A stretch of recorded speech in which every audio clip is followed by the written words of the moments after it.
Halo, selamat sore semuanya. Kali ini, Miss akan membahas kembali teks prosedur yang tadi siang telah Miss sampaikan kepada kalian.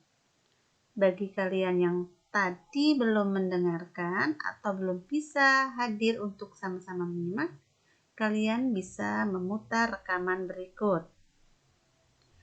Di dalam teks prosedur ini, yang akan dibahas adalah pengertian dari teks prosedur. Kemudian bagian-bagian teks prosedur, ciri-ciri kebahasaan teks prosedur, dan kesimpulan.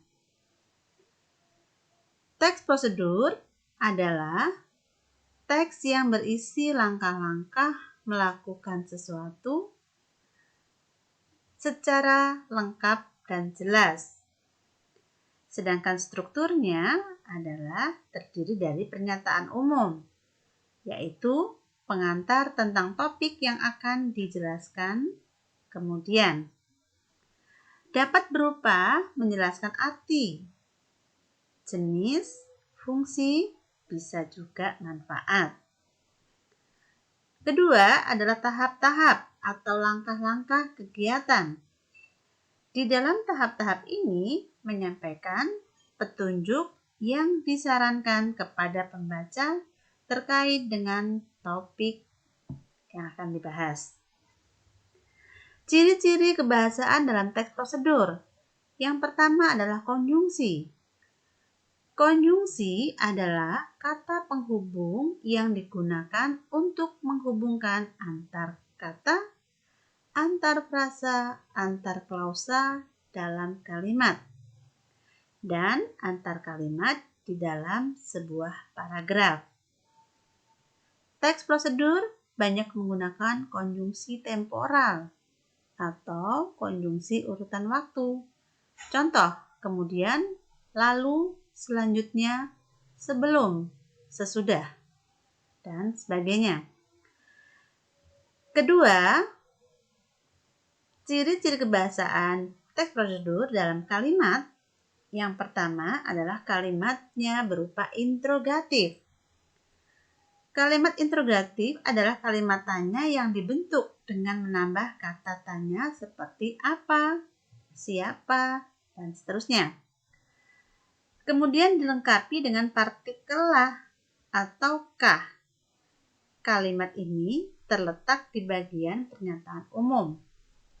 Namun, tidak semua teks prosedur menggunakan kalimat jenis ini. Contoh kalimat, pernahkah Anda melakukan? Di situ menggunakan partikel kah. Kemudian, kalimat deklaratif. Kalimat deklaratif adalah kalimat yang berisi informasi pernyataan berita atau informasi, letaknya biasanya juga di bagian pernyataan umum. Ciri-cirinya yang berikutnya yaitu kalimat imperatif. Kalimat imperatif adalah kalimat perintah, termasuk di dalamnya adalah larangan, permintaan, himbauan, dan harapan. Pada teks prosedur, kalimat perintah terdapat pada bagian langkah-langkah dan umumnya berpola inversi. Apa itu inversi? Yaitu predikatnya mendahului subjek. Contoh, siapkan bumbu-bumbu. Siapkan adalah predikat. Bumbu-bumbu seperti bawang putih, bawang merah, dan cabai termasuk subjek. Kemudian, ciri-ciri kebahasaan dalam teks prosedur adalah verba. Verba adalah kata kerja. Pada kalimat, umumnya verba digunakan sebagai predikat. Bentuknya dapat berupa sebuah kata, seperti makan, memakan, dimakan, termakan, atau kelompok kata frase verba seperti sedang makan, sudah makan, dan sebagainya. Verba juga dapat dibentuk oleh imbuhan me, mekan, mei, ber, dikan, dan dii. Verba pada teks prosedur dikenal istilah verba material dan verba tingkah laku. Verba material adalah verba yang mengacu pada tindakan fisik.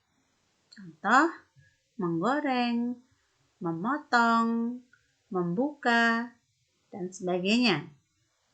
Sedangkan verba tingkah laku adalah verba yang mengacu pada sikap yang dinyatakan dengan ungkapan verbal dan bukan tindakan fisik. Contohnya, memahami, menolak, merasa, dan seterusnya. Jadi, kesimpulannya adalah teks prosedur merupakan teks menjelaskan langkah-langkah melakukan sesuatu dengan jelas dan menggunakan kalimat perintah, kata kerja imperatif, konjungsi urutan waktu, dan penunjuk waktu, serta kata teknis. Anak-anak, demikian penjelasan tentang teks prosedur secara garis besarnya. Terima kasih kalian telah menyimak. Mudah-mudahan apa yang disampaikan ini bermanfaat untuk kalian semua. Sampai jumpa pada materi berikutnya.